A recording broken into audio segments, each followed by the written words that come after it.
ওনারা শারীরিক সুস্থতা আগের চেয়ে উন্নতির দিকে সবাই দোয়া করবেন, ইনশাল্লাহ খুব অল্প সময়ের ভিতরে উনি আমাদের মাঝে পাবেন।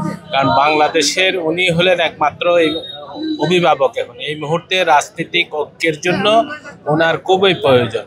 ওনার মতো একজন সিনিয়র বয়োজ্যেষ্ঠ রাজনীতিবিদ আর তো নাই, এবং সব কিছু মিলে 3বারের প্রধানমন্ত্রী। আমার বিশ্বাস যে ওনার মাধ্যমে সামনের দিনগুলোতে আরও দেশকে আরও ঐক্যের দিকে এগিয়ে যাবে, এটা আমরা আশা করি। এবং জনগণকে আমরা সবাই সর্বস্তরের মানুষকে বলবো যে ওনার জন্য দোয়া করতে, যাতে খুব অল্প সময়ের ভিতর উনি স্বাভাবিক জীবনে ফিরতে আসতে পারেন।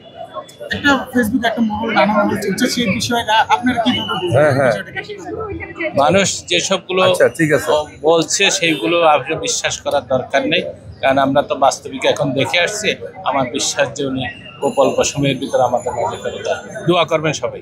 আপনারা দেখে আসছেন, তাকে বিদেশে নেওয়ার মতো অবস্থা আছে কিনা, কি মনে হচ্ছে? সেগুলো ডাক্তাররা বুঝবে। সেসব বিষয়গুলো আসলে আমরা মন্তব্য করা ঠিক হবে না, ডাক্তারদের বিষয়। কারণ ক্রিটিক্যালি কন্ডিশন টেস্টের বিষয়, সবগুলো বিষয় নিয়ে ডাক্তাররা সিদ্ধান্ত দেবেন। ডাক্তারদের পরামর্শ ছাড়া তো এখানে কোনো কিছুই বলা যাবে না। আমরা তো যারা আছি সাধারণ মানুষ, যারা ডাক্তার না, তারা আশা করব যে উনি সুস্থ হয়ে উঠবেন, তার জন্য দোয়া করবো, এবং সবাইকে বলবো যে যাতে উনি সুস্থ হয়ে ওঠে তার জন্য দোয়া করতে। ধন্যবাদ সবাই। ধন্যবাদ সবাই।